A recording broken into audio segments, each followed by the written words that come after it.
साथ मैं हूं अंशिका पाठक। शुरुआत करेंगे बुलेटिन की बड़ी खबर के साथ। कांग्रेस के पूर्व मंत्री सज्जन सिंह वर्मा ने पार्टी को नसीहत दी। उन्होंने कहा कि डर के राजनीति नहीं होती, डरने से कोई राजनीति नहीं होती और अगर विधानसभा चुनाव के दौरान पार्टी के भीतर हाथियों पर कार्रवाई की होती तो इसका खामियाजा लोकसभा चुनाव में नहीं भुगतना पड़ता। उनकी माने तो पार्टी को अब कड़े निर्णय लेने पड़ेंगे। इसके साथ ही उन्होंने कहा है कि कमेटी में रहने के बाद भी खुद कड़े फैसले नहीं लेने का उन्हें दुख है, लेकिन अब चुनाव के बाद बहुत बड़ी सर्जरी की जरूरत है और ये होगी। सज्जन सिंह वर्मा का यह बयान राजनीतिक गलियारों में हलचल मचा देने वाला है और उन्होंने कहा कि अगर विधानसभा चुनाव के दौरान ही भीतरघातियों पर कोई कार्रवाई की जाती तो आज लोकसभा चुनाव में भुगतना नहीं पड़ता। तो पार्टी को अब कड़े निर्णय लेने पड़ेंगे, ये भी सज्जन सिंह वर्मा ने कहा है। उन्होंने कहा कि जिस तरीके से भीतरघातियों को नजरअंदाज किया गया, यही असल वजह है हार की। सबसे बड़ी बात, इसका खामियाजा लोकसभा में भी भुगतना पड़ेगा।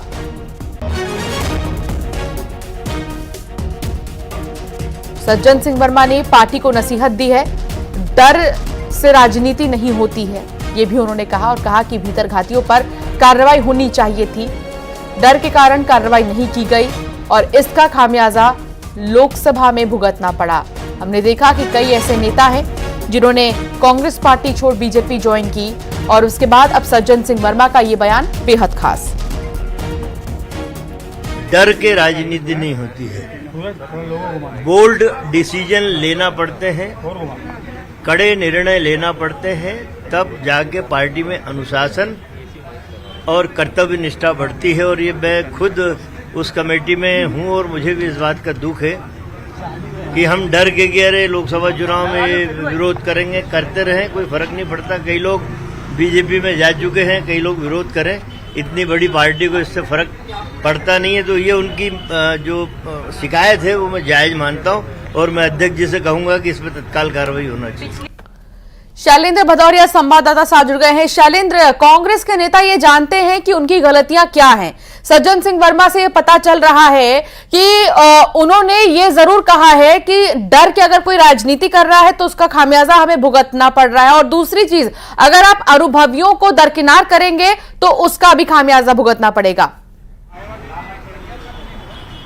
बिल्कुल आपने ठीक कहा कि इसके पहले जिस तरीके से पीसीसी चीफ जीतू पटवारी ने कहा था कि सब कुछ गलतियां बीजेपी की नहीं होती है, बीजेपी की वजह से ही नहीं हम हारते, कुछ गलतियां हमारी भी होती है। और अब उसके बाद मध्य प्रदेश के एक और कद्दावर नेता सज्जन सिंह वर्मा ने कहा कि विधानसभा चुनाव में जिन लोगों ने भितरघात किया था, पार्टी उन पर अगर कार्रवाई कर देती तो ये जो अब लोकसभा में जो नुकसान झेलना पड़ रहा है भितरघात के चलते वो नहीं भुगतना पड़ता। उन्होंने कहा कि लगभग विधानसभा चुनाव में वो अनुशासन समिति में थे, लगभग 200 लोगों को चिन्हित किया था जिन्होंने पार्टी के साथ भितरघात किया था, उन पर कार्रवाई नहीं हुई क्योंकि पार्टी के नेता डर गए। पार्टी को यह लगा कि यदि लोकसभा चुनाव सर पर और यदि विधानसभा में जिन लोगों ने भितरघात किया उन पर अगर कार्रवाई करेंगे तो इसका खामियाजा पार्टी को भुगतना पड़ेगा। लेकिन उन्होंने कहा कि ऐसे लोगों ने पार्टी के अंदर रहते हुए भितरघात किया और बहुत सारे लोग ऐसे भी रहे जो पार्टी छोड़कर भी चले गए। तो उन्होंने कहा कि डर कर राजनीति नहीं होती है, पार्टी को बोल्ड डिसीजन लेने होंगे। उन्होंने साफ कहा कि कांग्रेस एक बड़ी पार्टी है, अगर जो लोग भितरघात करते हैं उनको बाहर भी कर दिया जाएगा तब भी पार्टी पर कोई प्रभाव नहीं पड़ेगा। समय रहते ही डिसीजन लेने चाहिए थे लेकिन नहीं लिए गए। अब वो कह रहे हैं कि आज की जब बैठक है, चूंकि आज की जो बैठक बुलाई गई उसमें सभी 29 प्रत्याशियों को बुलाया गया है। राजपाल सिसोदिया जी हमारे साथ जुड़ गए हैं, बीजेपी की तरफ से पक्ष रखेंगे। राजपाल जी, आपने सज्जन वर्मा के वो बयान को शायद सुन लिया होगा और अगर आपने नहीं सुना तो बता देते। सज्जन सिंह वर्मा ने कहा है कि राजनीति डर से नहीं होगी, अगर विधानसभा चुनाव के दौरान पार्टी ने भीतरघातियों पर कोई कार्रवाई की होती तो इसका खामियाजा लोकसभा चुनाव में नहीं भुगतना पड़ता। क्या कहेंगे आप इस पर, क्या कमेंट? नहीं, निश्चित तौर पर अब ये तो सज्जन सिंह वर्मा ने अपनी पार्टी को सजेशन दिया है। हाँ, अब उनकी विचारों की सुन कौन रहा सज्जन वर्मा की? समस्या तो यही है ना कांग्रेस में कि कोई किसी की सुनता ही नहीं हुआ।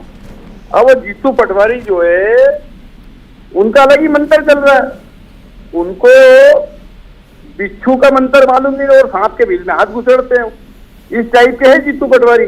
4 तारीख को आप अपन उनका नाम हरू पटवारी रख देंगे। क्यों? क्योंकि लोकसभा की सारी सीट हार रहे हैं मध्य प्रदेश में कांग्रेस के लोग जीतू पटवारी जी के नेतृत्व में। अब वो कह रहे हैं कि सब पार्टी में नए लोगों को मौका देंगे, वो बेसमेंट जो है पार्टी कार्यालय का, उसके अंदर जो है अपशकुन हो रहा है, वहां से वास्तु दोष निकल रहा है। अब जो है नई कांग्रेस बनाने का प्रयास, अरे भाई तुम्हारी चला चली की बेला है। अब वो बेचारे सज्जन वर्मा है और सम्माननीय कमलनाथ जी है, सम्माननीय दिग्विजय सिंह जी है, इनकी तो हालत ये हो गई कि इनके बच्चे भी इनकी बात नहीं सुन रहे, इनके बेटे बेटी भी इनकी बात नहीं सुन रहे हैं। सबसे बड़ी बात ये है कि कार्यकर्ता की तो बात छोड़ दो, सबसे बड़ी बात राजपाल जी टाइम पास कर रहे हैं कमल क्या नाम अपने सज्जन वर्मा जी। हाँ, राजपाल जी, सज्जन जी का ये भी कहना है कि इतनी बड़ी कमेटी का एक सदस्य होने के नाते भी मैंने अभी तक कोई फैसला नहीं लिया, लेकिन अब सर्जरी की जरूरत है। यही तो उनका निकम्मापन है, नाकारापन है कि आप जब इतनी बड़ी कमेटी, अनुशासन कमेटी और तमाम कमेटियों के मेंबर हो, तो आपने जीतू पटवारी को समय देते आगाह क्यों नहीं करा? अब चिड़िया चुग गई खेत और मचता रहो, अब कूटते रहो छाती माँ से, क्या होना जाना है? निपट गई कांग्रेस तो, चले गए लोग तो कांग्रेस को छोड़ के। अरे जिससे कांग्रेस के चलते चुनाव में उम्मीदवार चले जाए, 3-3 विधायक चले जाए, 25-25 जो है पूर्व विधायक चले जाए, तमाम प्रदेश के और जिले के उनके नेता कांग्रेस छोड़ के चले जाए, और उसके बाद में अब सांप निकल गया और लकीर को पीट रहे, तो पीट करो भाई, डंडा। अनुराग जी भी हमारे साथ जुड़ गए, उनसे भी बात। अभिनव जी हमारे साथ जुड़ गए। अभिनव जी कांग्रेस की तरफ से पक्ष रखेंगे। अभिनव जी, सज्जन सिंह वर्मा कहना क्या चाह रहे थे, आपने सुना वो बयान? मैंने अभी तक ये बयान नहीं सुना है, मुझे बयान है, मैं बता देती हूं, आप बता दें मुझे। हाँ, बयान ये है, सज्जन सिंह वर्मा का ये बयान ये है, पहले आप सुन लीजिए, आपको सुना ही देते हैं, सुनिए क्या कुछ कहा उन्होंने। वो तो राजनीति करना नहीं चाहिए, कड़क निर्णय नहीं लोगे तो लचर तरीके से पार्टी चलती रहेगी। आपको लगता है कि उस समय कार्रवाई हो जाती भीतरघातियों पर, तो लोकसभा चुनाव के दौरान भीतरघात नहीं कर पाते? बिल्कुल, उसका प्रतिशत बहुत कम हो जाता लोगों में। एक ये तो लगता ना कि भाई पार्टी कार्रवाई करती है, अभी तो लग रहा है कि पार्टी इस तरह के एलिमेंट पे कोई कार्रवाई करती नहीं, इसलिए खुली छूट है। अभिनव जी, सुना आपने? जी बिल्कुल सुन लिया मैंने, और बिल्कुल सही बोला उन्होंने कि अगर उस समय ये मालूम होता कि पार्टी के अंदर इतने सारे लोग बैठे हुए हैं, भीतरघाती हैं, अगर उस समय पता चल जाता तो उतना नुकसान उस चुनाव में जो हमको 40% वोट मिला, हो सकता है हमको 3-4% वोट ज्यादा मिलता और हम सरकार में होते। लेकिन आज स्थिति जो उन्होंने बताया है कि जो भी हुआ है सारी चीजें सामने हैं, इसमें ऐसा कुछ इशू बनाने वाली बात तो है नहीं, और वो बिल्कुल समझा ही दे रहे हैं, एक वरिष्ठ नेता के नाते सज्जन सिंह वर्मा जी समझा ही दे रहे हैं। लेकिन आप ये देखिए अभिनव जी, ये बात यहाँ तक पहुंची है, ये बात आप तक पहुंची है, ये बात कई लोगों तक पहुंची है, लेकिन क्या आलाकमान तक ये बात पहुंच पा रही है? क्या कोई सर्जरी हो नहीं रही? अब सज्जन सिंह वर्मा ने खुद मोर्चा संभाल लिया, उन्होंने कहा इतनी बड़ी कमेटी होने का, इतनी बड़ी कमेटी का मेंबर होने के बाद भी मैं अब तक कुछ नहीं कर रहा था, मुझे दुख है, लेकिन अब जरूरत है सर्जरी की। तभी तो मैं आपसे बोल रहा हूँ कि ये बात जीतू पटवारी जी ने बोली है कि हम जो भी अंदर सर्जरी होगी, जो जिन्होंने इस लोकसभा चुनाव में भी काम नहीं किया है, जो घर बैठे रहे और जिन्होंने दूसरी पार्टी के लिए काम किया है, उन पर भी कार्रवाई होगी, अनुशासन वाली कार्रवाई होगी, ये सबके सामने जग जाहिर है। 3 दिन पहले आपने इस पर डिबेट भी कराई थी, तो ये कोई इशू नहीं है। इशू ये है कि हमें भारतीय जनता पार्टी से जो इनकी जो नीतियां हैं, झूठ बोलने की नीतियां हैं, झूठे वादों की नीतियां हैं, उसके खिलाफ हमें सजगता से लड़ना है, आपको भी, मीडिया को भी और हमको जीतू भी। पटवारी का भी देखिए यार अभिनव जी, जीतू पटवारी ने भी कह दिया कि हर बार हम बीजेपी को कोसेंगे, ये सही नहीं है, कुछ गलतियां हमारे में भी है, तो आप भी इस चीज को एक्सेप्ट करिए। चलिए, सज्जन सिंह वर्मा जी ने भी बोला है, मैं भी यही बात बोल रहा हूँ। ठीक है, चलिए देखना होगा कि अब इस बयान का कितना असर होगा। बहुत शुक्रिया हमारे साथ जुड़ने के लिए, बातचीत के लिए, चर्चा के लिए। राजपाल जी, आपका भी बहुत शुक्रिया साथ जुड़ने के लिए। मुरैना की बात करेंगे। मुरैना में बीते रोज रेत माफिया के ट्रैक्टर से बाइक सवार व्यक्ति की मौत के मामले में एक वीडियो सामने आया, जिसमें माफिया ट्रॉली को रस्सी के सहारे खींचकर ले जाते नजर आ रहे हैं। साथ ही वीडियो में रेत माफिया पुलिस को चैलेंज कर रहे हैं। वीडियो में सुना भी जा सकता है, आपको वो वीडियो भी सुनाते हैं कि माफिया कह रहे हैं कि क्या कर लेगी पुलिस। पहले पूरा वीडियो का अंश सुनिए। वीडियो देखा है, पुलिस को बुलाना है, तो पुलिस क्या करेगी? मेरी गाड़ी ठोकी है, 2 आदमी मारे हैं, मजाक है कोई? गाड़ी ठोक दी मेरी फॉर्च्यूनर, 2 आदमी मार दिए, तुम पुलिस से बचा रहे हो इन लोगों को? तुम सब मिले हुए हो, 2 आदमी मार दिए और बोल रहे दिक्कत क्या है? भगाने तो है नहीं ट्रैक्टर को, यही रुकेगा ट्रैक्टर। देखता हूँ मैं भी, बुलाओ पुलिस को, पुलिस बुलाओ, पुलिस बुलाओ, पुलिस बुलाओ, 2 आदमी मार दिए। अमित संवाददाता साथ जुड़ गए हैं। अमित, एक तो गुंडागर्दी कर रहे हैं, खुलेआम गुंडागर्दी, और दूसरा ये कह रहे हैं कि क्या कर लेगी पुलिस। इतना हौसला बुलंद बदमाशों का कैसे? देखिए, बिल्कुल रेत माफियाओं का इतना हौसला बुलंद है कि बीते रोज पिता पुत्र की बाइक को टक्कर मार देते हैं। उसके बाद पुत्र की घटना स्थल पर ही मौत हो जाती है। उसके बाद जो मौके पर परिजन आते हैं घटना की सूचना मिलने के बाद, उन यानी कि मृतक के जो भतीजा होता है उसके साथ भी मारपीट कर देते हैं। उसके बाद कुछ ग्रामीण और आते हैं और वो ट्रैक्टर को रोकने की कोशिश करते हैं और वीडियो बनाते हैं। जैसे ही माफिया कहते हैं कि क्या कर लेगी पुलिस, यानी कि पुलिस का उन्हें जरा भी खौफ नहीं है। यही वजह है कि इस तरीके की शब्दावली का प्रयोग करते हुए वो जो वीडियो सामने आया है उसमें नजर आ रहे हैं। और वीडियो में जिस तरीके से वो बड़े ही आसानी से ट्रैक्टर को और ट्रॉली को ले जाती हैं, तब तक पुलिस नहीं पहुंचती है। तो ये कहीं ना कहीं अब बताता है कि माफियाओं के हौसले कितने बुलंद हैं और पुलिस कितनी इन माफियाओं के खिलाफ नकल कसने की बात कहती है, लेकिन कितना नकल कस पाती है। जी, सारी चीजें एक तरफ अमित, लेकिन एक बात बताइए, यहाँ पर काफी समय से इस तरीके से जो रेत माफिया है वो सतर्क नजर आते हैं, एक्टिव नजर आते हैं, और अमूमन यहाँ पर इस रास्ते पर वो दिखाई भी देते हैं, लेकिन अब तक क्या किसी की भी नजर नहीं पड़ी? देखिए, ये पहला मामला नहीं है। 2012 में आपको याद होगा एक आईपीएस की माफियाओं ने ही रौंद करके हत्या कर दी थी। उसके बाद कई ऐसी पुलिस प्रशासन और जो वन विभाग की टीम है उन पर हमला माफियाओं के द्वारा किया जा चुका है। खास बात यह है कि इन माफियाओं के पीछे कहीं ना कहीं राजनीतिक संरक्षण भी है। दूसरी बात यह है कि जब ये अपने ट्रैक्टर को लेके जाती हैं तो इनके आगे और पीछे यानी कि बाइक सवार रहते हैं, वो रेकी करते हैं।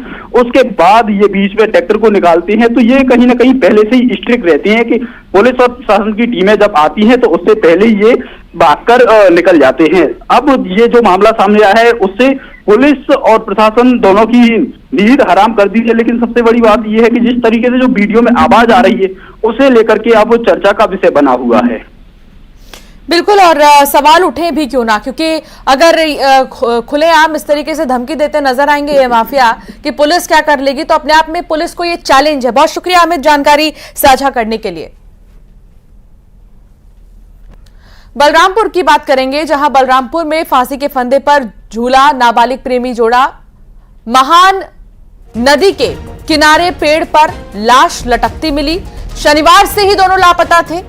दोनों धंधापुर के डूमरपारा के रहने वाले बताए जा रहे हैं और प्रेमी जोड़े की लाश फंदे पर नाबालिग बताए जा रही हैं। नाबालिग प्रेमी जोड़ा और ये महान नदी के किनारे पेड़ पर लटकती इनकी लाश मिली। सूरज संवाददाता साथ जुड़ गए हैं। सूरज, क्या जानकारी मिल रही है? किस परिवार से ताल्लुक रखते थे? क्या अब जांच कर रही है पुलिस? जी, मैं बता दूं आपको कि राजपुर थाना क्षेत्र अंतर्गत धंधापुर का मामला है, जहां पर फांसी के फंदे पर दो नाबालिग जोड़े की लाश पाई गई है। महानदी के किनारे इनकी लाश पाई गई है। कल शाम को इनकी लाश देखी गई थी, लेकिन देर रात होने की वजह से लाश को वहां से उतारी नहीं गया। सुबह पुलिस ने लाश को फंदे से उतारा है और पोस्टमार्टम के लिए भेजा। अभी मामले की जांच में जुटी हुई है। आपको बता दें कि घटना की जैसी जानकारी क्षेत्र में लगी, क्षेत्र में सनसनी फैल गई और इनकी पहचान धंधापुर के डूमरपारा निवासी के रूप में हुई है। तब से पुलिस लगातार इनकी जांच कर रही है। आपको बता दें कि शनिवार के शाम से दोनों लापता थे और इसकी जानकारी जब आज पुलिस को लगी तब पुलिस इस पे अलग तरीके से भी जांच कर रही है और इसमें तहकीकात में जुटी हुई है कि आखिर इनके मौत के बाद इनके लिए सुसाइड नोट हो या अन्य प्रकार की कोई जानकारी छोड़ कर गए हो। ऐसे कोई अभी सबूत सामने नहीं आया। पुलिस फिलहाल मर्ग पंचनामा और पोस्टमार्टम कराने के बाद शव को परिजनों को सौंप दिया है और आगे की जांच कर रही है। बहुत शुक्रिया जानकारी साझा करने के लिए सूरज। रायपुर में भीषण सड़क हादसा देखने को मिला। नाले में एक ऑटो पलट गया। एक बच्ची की मौत हो गई है और 5 लोग घायल बताए जा रहे हैं, जिन्हें अस्पताल में भर्ती किया गया है। 2 की हालत इनमें गंभीर है। निर्माणाधीन सड़क पर नाले में ऑटो पलटा है। ऑटो ओवरलोड था। रायपुर के पचेड़ा में यह हादसा हुआ। थाना विधानसभा इलाके में सड़क हादसा हुआ है और यहां पर जो सड़क है वो बहुत ही खराब स्थिति में, जिसकी वजह से ऑटो के पलटने की जानकारी मिल रही है। एक बच्ची की मौत हो गई।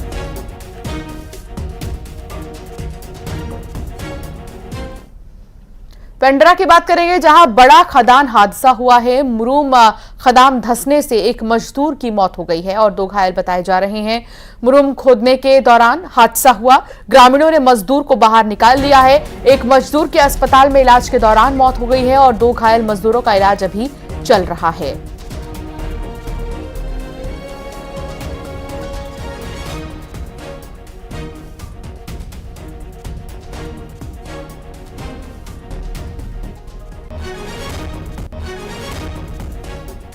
तो खदान धंसने से एक मजदूर की मौत, 2 घायल। पेंड्रा का यह मामला, 2 घायलों को अस्पताल में भर्ती किया गया है। मुरुम खोदने के दौरान यह हादसा हुआ है। ग्रामीणों ने मजदूरों को लेकर जो है यहां पर बात की है, इलाज कराई जाए। मजदूरों को बाहर निकाला किसी तरह ग्रामीणों ने और इलाज के लिए अस्पताल में भेजा।